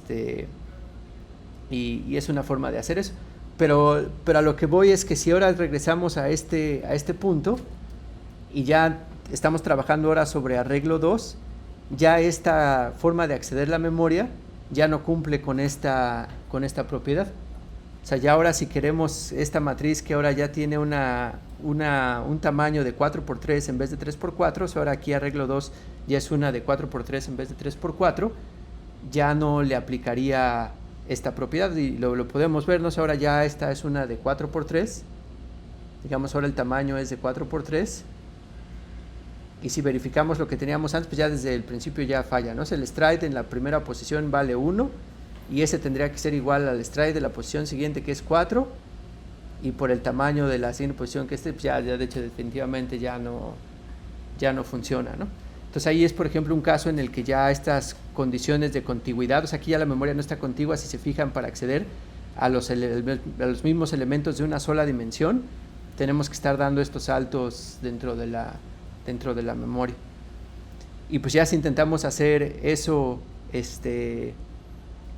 en este arreglo 2 cuando teníamos y de hecho así es como decía su compañero, pues ya nos marca este error, ¿no? Entonces es algo que hay que tener cuidado cuando hacemos vistas y sobre todo dependiendo de cuando ya tenemos estas bestias de códigos que ya no sabemos exactamente cómo están manipulados nuestros tensores o a lo mejor perdimos idea, que es importante mantenerla, pues se puede dar esta situación, pero bueno, esta es una de las razones por las que sale ese error y de hecho sí sale, ¿no? Cuando lo están haciendo y sobre todo cuando uno está tratando de ser eficiente y estar utilizando vistas en vez de reshape. O sea, por ejemplo, si ustedes usan reshape, lo que está haciendo esto es crear pues el mismo, o sea, que sí que recrear de nuevo el código, reordenarlo y hasta no recuerdo aquí muy bien si hace una copia o no, pero puede hacer una copia o no, de hecho es algo que tendríamos que checar, pero esto ya es muy ineficiente. Y aquí cuál es la moraleja nada más que doy y un poquito de pues sí, de como tip. O sea, luego a veces uno cuando está programando un código y no sale, o sea, ya hicimos nuestro código, ¿no? Nos vimos aventureros y decimos, yo voy a implementar mi propio algoritmo para hacer transformadores sin revisar para nada la implementación que ya tienen ahí los de Stanford. Entonces, pues para aprender, ¿no? Y vale la pena, yo recomiendo hacer mucho eso. Pero no está corriendo el código, está marcando errores de que no son compatibles mis tensores y etcétera. Y por ejemplo, una forma de solucionarlos es en vez de ponerle view, ponerle reshape y ya va a funcionar nuestro código. Pero estamos perdiendo eficiencia, ¿no? Y de nuevo es algo que tenemos que tomar y tener en cuenta siempre. Entonces, pues sí, uno puede echar a andar su código y tal vez ya funcione, pero son estos parches que uno hacemos así ya para que funcione y que no siempre tal vez es lo mejor, ¿no? Entonces, pues si van a usar transpuestas y que ya vaya y después a eso le van a querer hacer views, pues a lo mejor vale la pena pensar pues en otra forma de cómo hacerlo o si no, sí, o sea, como que hay que pensarle de las posibles consecuencias que les puede ahorrar utilizar este tipo de cosas, ¿no? O sea, o hasta a lo mejor lo que conviene es más bien sí hacer una copia cuando se hace la transpuesta, o sea, a lo mejor pues, a perder la eficiencia de hacer la transpuesta así en tiempo constante como se hace aquí y porque después vas a perder eficiencia en todo lo demás, ¿no? Entonces son igual de las cosas que se pueden checar. Y bueno, ya no nos queda mucho tiempo. Entonces no sé si tengan dudas con esto de vistas. También aquí pues, es practicarle mucho, igual hacer ejercicios que les digan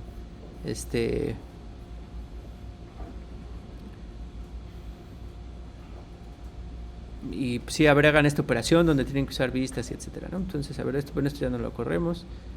De hecho, aquí está medio raro. Aquí, cuando hice este ejercicio, lo hice aquí en la tarjeta de video de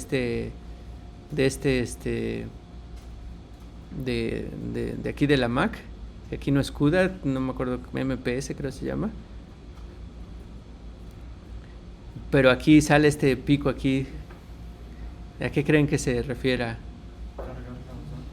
Yo creo que es cargar los datos, ¿no? Yo creo que es lo que por alguna razón, no sé por qué en CUDA ya originalmente estaba todo en CUDA, entonces ya cuando hice operaciones pues no tenía que ver, pero aquí sí hace una forma de mover los datos.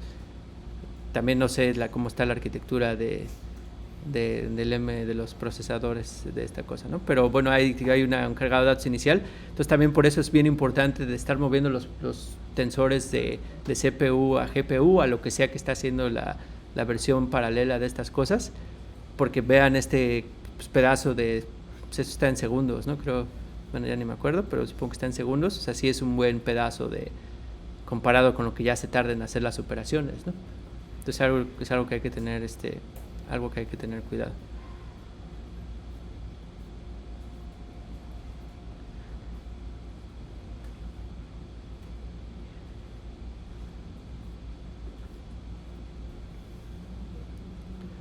Y aquí pues, son ejemplitos también nada más, ¿no? Este es de nuevo un tensor de una sola dimensión de 36 elementos.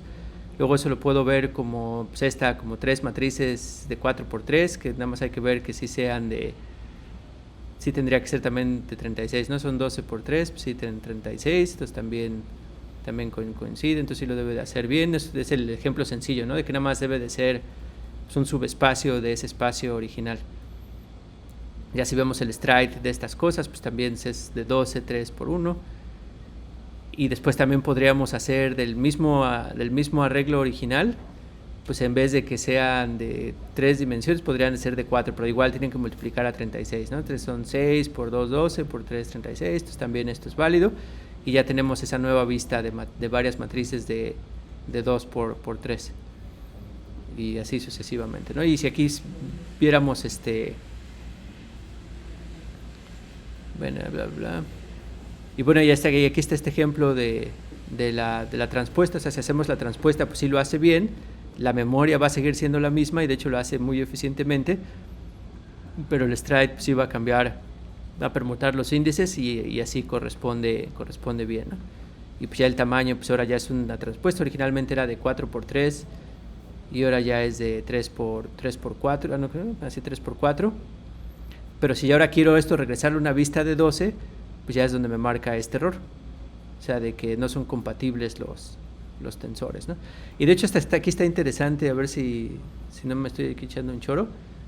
Pero antes el que puse ahí en la diapositiva era este error de que recomendaban utilizar reshape. Sí, aquí también. Ya estaba pensando que se lo habían quitado para evitar esta de cuando uno ya quiere corregirlo. Porque, por ejemplo, si aquí hiciera reshape, ya funciona. Entonces ya uno diría, ya me voy a comer, ¿no? Ya acabé. Pero no.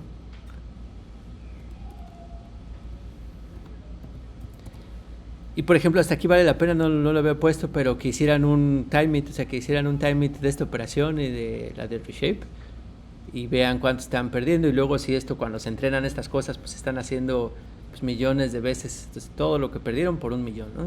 Y así sucesivamente.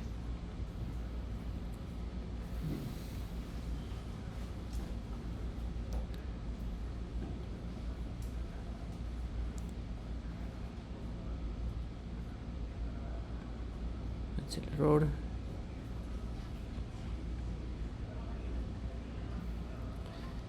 Y aquí, ¿por qué sí se pudo hacer este view de, o sea, era la misma que ya le hicimos la transpuesta, pero ahora ya estaba de 4x3, ¿no? Y el stride estaba de 1x4.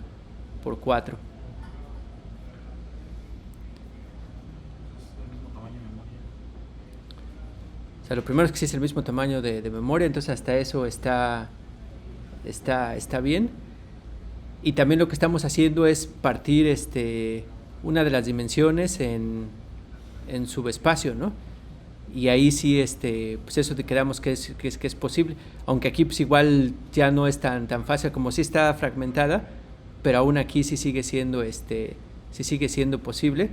Pero pues no es tan fácil, pero igual valdrá la pena hacer el ejercicio, y así es como queda el stride en esta memoria, ¿no? Todavía queda medio raro, pero sí es posible todavía hacer esta partición de subdimensiones, aunque aquí ya es a la que le aplicamos la transpuesta.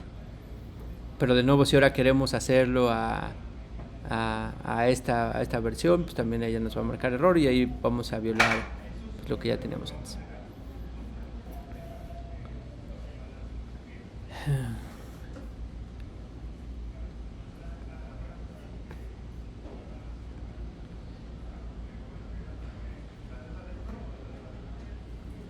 Entonces, igual ya para terminar, tal vez muy rápido, porque esto también es muy, muy importante, pero sí ya no me voy a seguir en la siguiente clase con eso. Como les digo, este era un paréntesis, más o menos, que es algo que sí, o sea, aunque en la clase doy mucha teoría y no tanto código, aunque sí trato de darlo, o sea, que sí es bien importante, pero es algo que cada uno de ustedes pues, se tiene que meter y que tiene que practicar. O sea, cuando deje las tareas o los trabajos, pues tienen que usar la librería, utilizar Copilot, lo que sea, pero entender todo lo que está pasando internamente, y pues vale la pena. Entonces ahora otra cosa que es muy importante es este concepto de broadcasting, y en general es cuando hacemos operaciones entre tensores que no coinciden las dimensiones para la operación matemática que queremos hacer.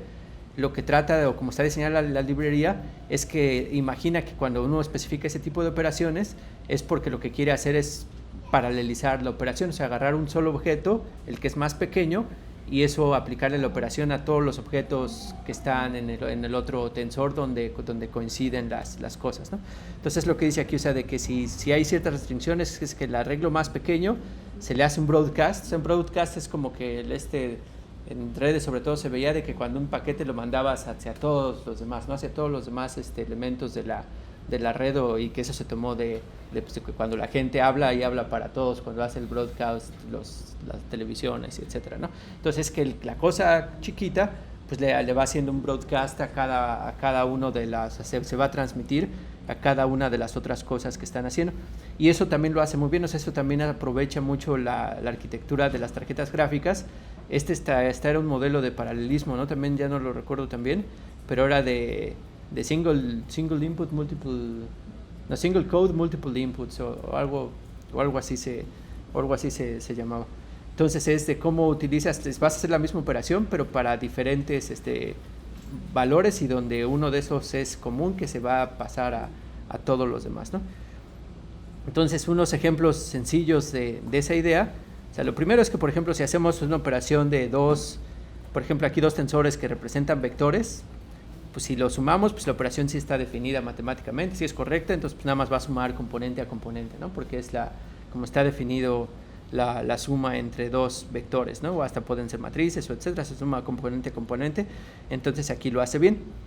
Pero ahora aquí, por ejemplo, si tenemos una matriz de 3x3 de unos y le sumo 2, pues aquí eso ya, como les decía, ya no está definido pues matemáticamente, ¿no? O sea, no está definido una constante por una matriz, pero lo que, de nuevo aquí la suposición que maneja PyTorch y también la mayoría de los frameworks es que va a asumir que ese vector chico se quiere hacer una operación en paralelo hacia todos los elementos donde sí coincida con el tensor más grande. Entonces, en este caso, con lo que coincide es pues con cada una de las entradas de ese arreglo. Entonces, le va a sumar ese 2 a todos los elementos de la matriz. Y de hecho, ahorita aquí hay una regla que es la que está definida, ¿no? La que vamos a definir. Entonces, lo que dice, y también lo tenemos que ir aprendiendo poco a poco, es que para poder hacer este broadcasting, o como la regla que utiliza PyTorch para hacer broadcasting, es que va a iterar sobre todas las dimensiones, comenzando por la última, o sea, va a comenzar por la que está hasta atrás, y para que pueda hacer broadcasting, su regla de broadcasting, lo que debe de hacer es que esas dimensiones deben de ser iguales, o una debe de ser 1, o una de ellas debe no existir, ¿no? En este caso de que sea más chico. Aquí, ¿por qué creen que sea esta regla? O sea, ¿por qué está esta regla? ¿Por qué debe de ser 1 o no existir la dimensión? Porque es lo que le vamos a hacer broadcast, ¿no? Es lo que dice que un elemento es más pequeño que otro. O sea, de que sea la dimensión nada más 1. O, por ejemplo, en este caso, ¿cuál es o sea, si hace de una matriz por un número, pues la dimensión del tamaño de la matriz es de 3 por 3. Y, por ejemplo, en este caso de que es un número, ni siquiera tiene dimensión, que es el caso de que no existe. Pero si ya lo viéramos como tensor, que es de 1 nada más, pues es donde ya, como este es 1, pues es el que se le va a hacer broadcast a todo lo demás. Entonces, pues por eso es que uno tiene que ser 1 o tiene que ser 0, ¿no?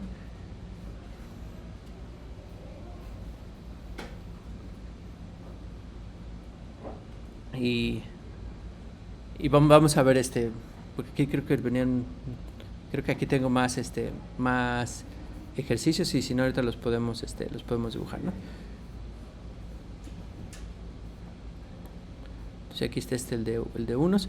Por ejemplo, aquí otro, o sea, si aquí tenemos esta matriz que ya era de unos, pero le sumamos uno de estos vectores A, que era 1, 2, 3. Entonces, ¿por qué si A era 1, 2, 3? ¿Cuánto era A? A no ser 1, 2, ¿no? Entonces A es 0, 1, 2, y aquí M es 1, 2, 3. Entonces aquí, ¿qué es lo que haría? O sea, ¿qué es lo que haría esta cosa? O sea, tenemos una matriz de 3 por 3 y tenemos un vector que es de 1 por 3 columnas. Entonces lo que va a hacer es sumarle ese vector a cada uno de los renglones de la matriz, ¿no? Entonces, digamos que aquí está, me regreso aquí rápido, o sea, digamos en ese ejemplo está bien, ¿no? O sea, tenemos uno que es de 3 por 3 y el otro que es de 1 por 3 el vector. Entonces sí coinciden los últimos elementos de la matriz, vamos bien, y después aquí es 1.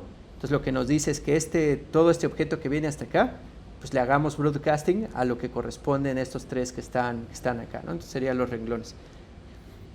Entonces esta operación pues la va a hacer bien, le va a sumar a unos, le va a sumar 0, 1, 2, ¿no? A todos los lados, por eso me queda 1, 2, 3 en todos los lados. Pero después puedo hacer yo otro ejercicio, se puede hacer ahora una matriz de 3 por 2, y luego a eso le voy a sumar de nuevo este vector de 1 por 3, pero aquí ya me va a marcar error, ¿no? Entonces ahora, ¿qué es lo que yo tengo? O sea, tengo una matriz que es de... No me estoy regresando, perdón. 3 filas, 2 columnas. Tengo una matriz que es de 3 por 2, ¿no? O sea, que es de 3 filas. Bueno, a lo mejor sí lo pongo. De 3 filas. 3 filas y 2 columnas, ¿no? Y ahora a esto le quiero sumar un vector de longitud 3. Entonces digamos que aquí esto, pues uno podría decir, pues inténtalo de las formas que sea, ¿no? Entonces esto velo como un vector columna y haz la suma. Hasta igual si ustedes inventan un framework que intente hacer eso, podría ser, ¿no? Quién sabe qué tan adecuado, o sea, habría que analizar qué tan conveniente es dar esa flexibilidad, pero ahorita lo que intentaría hacer, pues es que no podría, o sea, no podría hacer esto, porque digamos, de nuevo tenemos esta que es de 3×2, y ahora que tenemos una que es de 1×3. Entonces aquí, por ejemplo, no coinciden los elementos en la última dimensión. Entonces lo que dice es que desde la última dimensión, o sea, como que no va a haber un objeto en común que permita hacer el broadcasting de estos elementos del arreglo. O sea, lo que dice que es un último objeto en común es que cuando tenemos dimensiones de dimensión 1 por dimensión 2 por dimensión 3, o sea, aunque esto sea muy grande, o sea, lo grande que sea esto, la última dimensión debe de coincidir si es que queremos que sea de tamaño diferente de 1, porque esto quiere decir que tenemos todos estos objetos y dentro de todas estas cajas, esto es como un tensor, o sea, son unos cajitas que pueden ser cubos o pueden ser hipercubos o lo que sea, pero dentro de cada una de esas entradas de este hipercubo va a haber otro cubito más chiquito que es en este caso de longitud 3. Entonces, si en cada uno de estos este cubito sí coincide con lo que está aquí abajo, pues quiere decir que sí puedo hacer el broadcast de esto que está abajo a cada uno de los cubitos que están aquí adentro. No sé si nada más me estoy viendo muy choro y no me estoy explicando. O sea, porque por ejemplo aquí si hago 2×3, esto se refiere a una matriz de 2×3, ¿no? Pero si aquí hago que esto es por 3, pues que refiere a una matriz de 2×3, donde cada uno de los elementos de esa matriz es un vector de tamaño 3. Entonces, si eso le quiero sumar un vector de longitud 3, pues la lógica es que sí puedo hacer el broadcast, que a cada uno de los vectores de longitud 3 que viven en esta matriz de 2×3, pues es a lo que les voy a sumar este vector que está acá. O sea, digamos que ya, si esto no lo hago en palabras, digo que tengo una matriz de 2×3, pero donde cada una de las entradas de esa matriz es un vector de 2×3. O sea, aquí cada uno de estos es un vector de 3 columnas. Entonces es como puedo ver yo a uno de 2×3×3. Y si yo eso quiero sumarle un vector de tamaño 3, pues entonces aquí sí puedo hacer broadcast, porque sí coincide en esta última dimensión que son los vectores. Entonces un vector que fuera de puros 5, pues le voy a sumar aquí puros 5 aquí, así. Y así sucesivamente. Entonces, pero cuando no se puede hacer eso, como en este caso que esto era de tamaño 3, pues ya no va a poder. Entonces por eso se ve que vaya coincidiendo. Entonces, por ejemplo, se podría hacer también multiplicación matricial con broadcasting y varias cosas que están interesantes.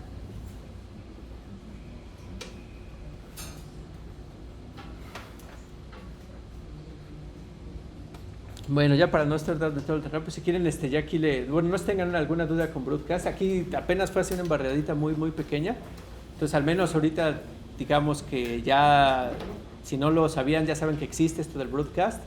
Y a lo mejor vale la pena que le echen ya una estudiada, pues más bien de veras, y no nada más esta escupida que yo les di. Y si tienen dudas o cualquier cosa, pues pueden verme. También, si les gusta este tipo de clases, a mí más o menos. También están padres, pero bueno, más o menos.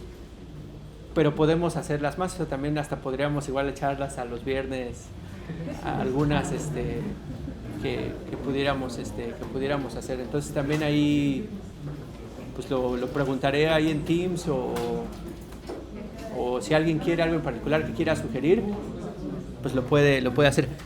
Ya que todo esto comienza el ya lo voy a parar, pero también